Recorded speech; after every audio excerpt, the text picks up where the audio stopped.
Artemis 2, the first crewed flight around the moon since Apollo 17 in 1972, has a new launch date.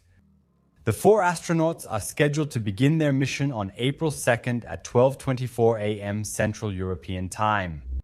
We'll stream it here on Mars Chronicles. The launch window is open until 2:24 a.m., so exactly 2 hours. If it doesn't work out, then there are backup dates on April 3rd, 4th, 5th, 6th, and 30th. By the way, this video is an updated mission briefing, so it's a re-upload with an update. The data mentioned at the beginning comes from the latest NASA press conference about the mission's readiness level. According to NASA, as of the time of writing, which is March 16th, they are supposed to roll the rocket out to the pad. At this point, the astronauts are already back in quarantine.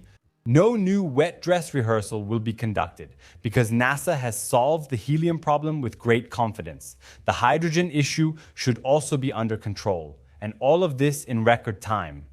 22 days between rolling into the vehicle assembly building and rolling out again. They also recharge the batteries and replace time-critical items. Also, the tanks only have a certain number of fueling cycles they can go through before they need to be overhauled or replaced. NASA wants to be able to launch next time when the rocket is fully fueled. Now it's important to establish a cadence so that everything remains safe in the long term. By the way, this update also gives me the opportunity to add something that was missing in the original briefing. Namely, that Orion, meaning the capsule with the crew, will perform some so-called proximity operations after separating from the upper stage. That means they fly around the upper stage and inspect it. That's part of the validation of the control and navigation systems. There was also a major Artemis architecture change, but we covered that in a separate video, which I'll of course link for you in the credits. But nothing else was tinkered with on Artemis 2. That's why here's the full Artemis 2 mission briefing now. Artemis 2 is supposed to be the first manned flight around the moon since Apollo 17 in 1972. No landing yet, but a real person in the system test in deep space. The mission is kind of like a dress rehearsal for everything that comes after. Orion space capsule, space launch system rocket, life support, navigation, communication, and return to Earth. Artemis 2 has very clear objectives and quite a full schedule. Only docking with the lunar lander and the landing itself will not be rehearsed. That will happen with Artemis 3. The launch window is open between February 6th and 11th, 2026, with alternative windows in March and April. The earliest planned launch window is February 7th, 2026, early in the morning in Europe.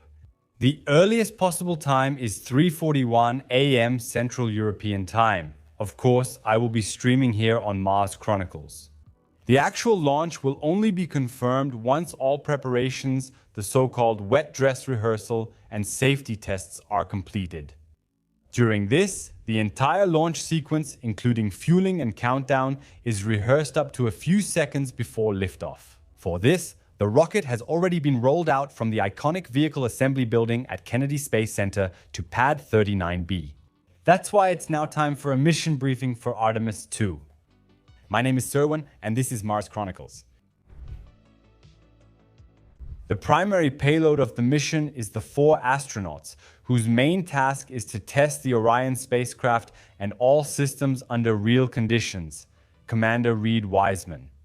He is an experienced NASA astronaut and responsible for the mission as a whole. Pilot Victor Glover is also a NASA astronaut and will support the systems and flight control. Mission specialist Christina Koch holds the record for the longest single mission by a woman in space. She is also American. Mission specialist Jeremy Hansen is an astronaut with the Canadian Space Agency. Jeremy Hansen will be the first non-US astronaut to participate in a lunar orbit flight. The crew's Orion spacecraft is named Integrity. It's a symbol of the commitment to reliability and teamwork on this mission. There are also a few symbolic and technical payloads on board. These are several small CubeSats and storage media, including the so-called Artemis 2 moon tickets. Anyone could register for free and have their name fly along virtually. This data is now actually flying around the moon. Technically, that's incidental, but symbolically, it's pretty powerful. Millions of names once around the moon and back. That's how you connect a test program with the public without turning it into a circus. Artemis 2 is not a landing mission. Instead, it's a system integration and operations test, similar to the early Apollo missions before humans first set foot on the moon. Specifically, the following is being tested: life support systems. Do they function reliably over many days in deep space conditions, navigation, and communication? Can Orion operate continuously without the safety net of Earth's orbit, radiation protection, and health monitoring? Astronauts will be farther from Earth than on any manned US mission since 1972. And Orion's return, re-entry into Earth's atmosphere and splashdown in the Pacific is a crucial part of mission planning. The mission profile looks roughly like this. Quarantine and preparation. The crew will go into strict quarantine days before launch. All systems will be checked at the last minute. With them in quarantine are their closest attendants, and their family is also allowed to visit them under strict health checks. In some cases, the families went into quarantine with them. Meanwhile, training and other preparations continue. Launch and ascent. With the SLS rocket, Orion lifts off from Kennedy Space Center in Florida and enters Earth orbit. Translunar injection. After a series of orbit adjustments, Orion is sent on a trajectory that will take it around the moon. Lunar Flyby free return trajectory. The spacecraft orbits the moon at a safe distance without landing and often uses a so-called free return trajectory, which automatically brings it back to Earth in case of an emergency. Return flight to Earth. After about 10 days in space, Orion begins its return and finally splashes down in the Pacific Ocean. We will go through these steps individually in the next few minutes, with precise technical details, timelines, and what happens to the crew and the rocket at each stage. Und Mission Control zukommt. When Artemis II launches, the mission doesn't begin with a big moon moment, but with something much more mundane, with absolute routine. And that's exactly the point. The launch shouldn't feel spectacular. It should feel boringly reliable, because anything that goes wrong now goes wrong very early and very visibly. Any mistake could end dramatically and set the program back by years. A few days before the launch, the crew goes into quarantine. Standard procedure, no colds, no risks, no surprises. At the same time, the SLS rocket is being fueled on the launch pad. The Orion capsule is given a final check and the ground systems are powered up. This is the phase where no new decisions are made. From this point on, only the checklist is followed. On launch day itself, the crew boards Orion, several hours before the actual liftoff. Seats, suits, checks, communication, and the famous mix of routine and tension. Orion sits on top of the SLS. And the SLS, objectively speaking, is a massive, uncompromising, expendable rocket.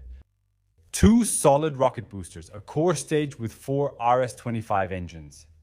Everything is optimized to do exactly one thing, to get as much mass as possible onto an escape trajectory out of Earth orbit. To really visualize this architecture, I printed an SLS model. Or rather, I started printing it. I should be done by the time of launch. Core stage, boosters, upper stage, Orion on top. You only really understand this rocket as a system when you actually have it in front of you in 3 dimensions. I printed this model on the Prusa Core 1, and that's exactly what's fascinating about it. A few years ago, it was unthinkable for an ordinary household to just produce such a display model in just a few hours.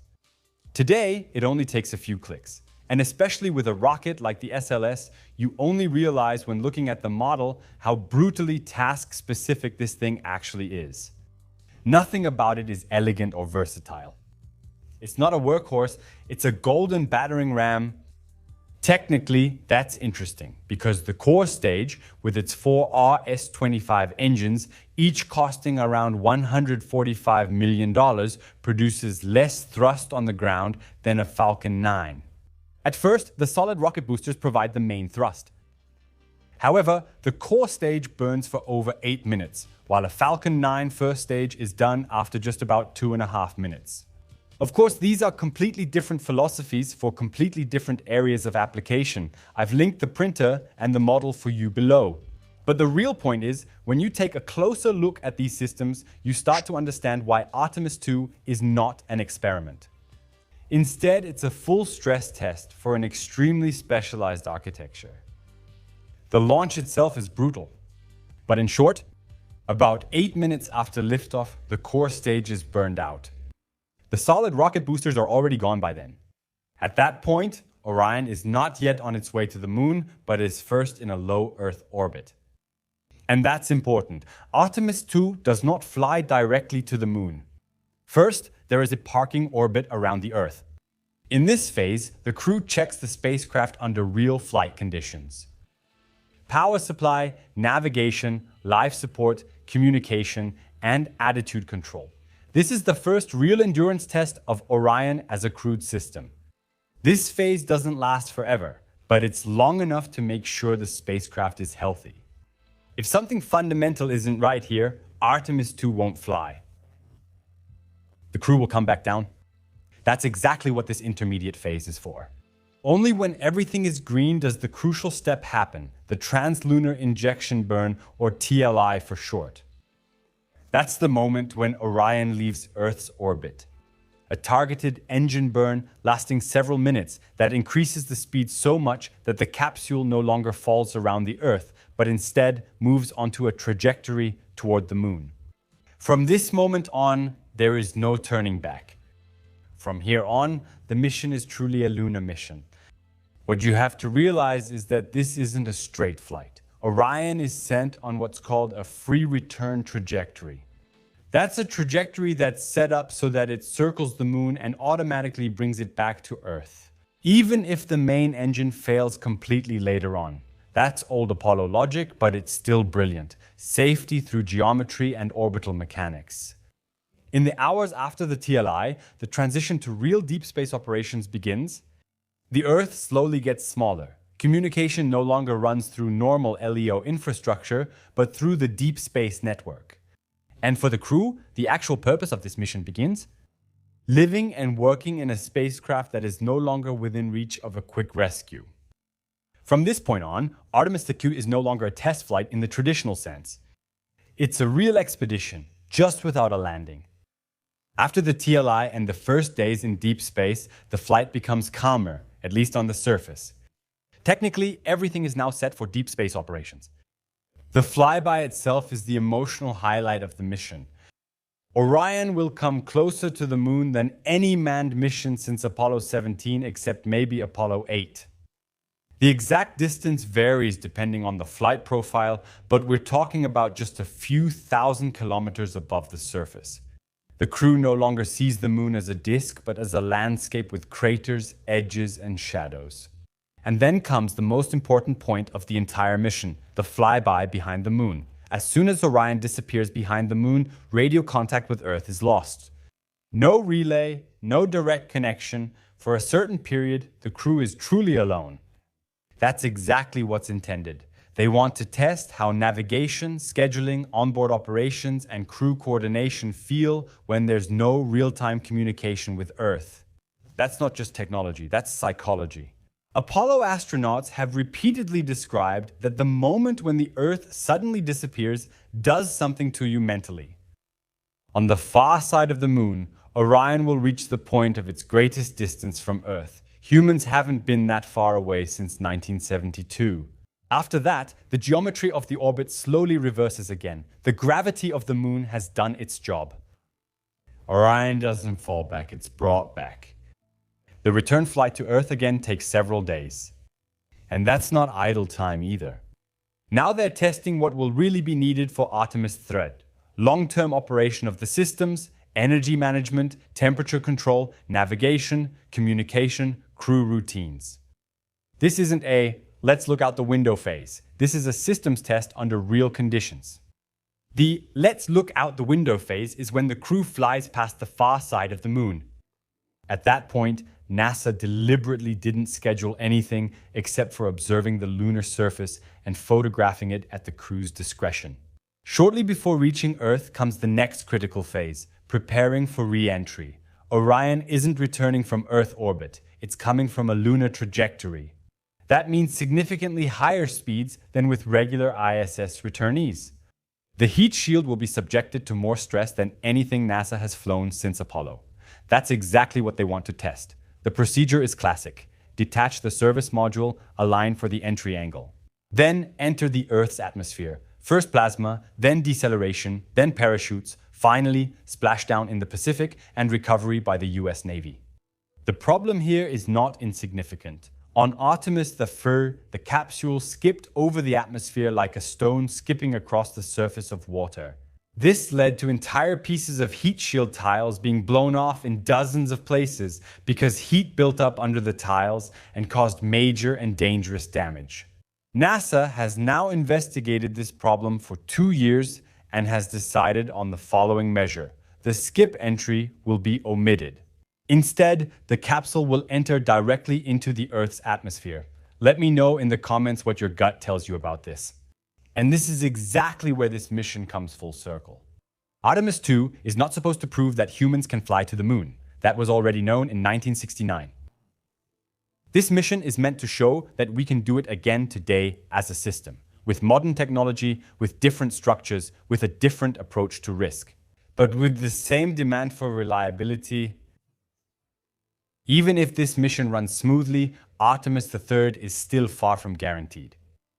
But it will become credible, because then we know Orion works, the crew procedures work, the navigation, communication, re-entry, everything fits together. Artemis 2 is not a step to the moon, but a step back into the capability to fly there at all. And that's exactly what will determine whether Artemis becomes more than just a program, namely an infrastructure again. My name is Serwin, and that was Mars Chronicles. If this mission briefing helped you, subscribe. Let me know in the comments what your gut tells you about February 7th. And whether you believe that Artemis 3 will really happen in 2027. Thanks for tuning in, per aspera ad astra.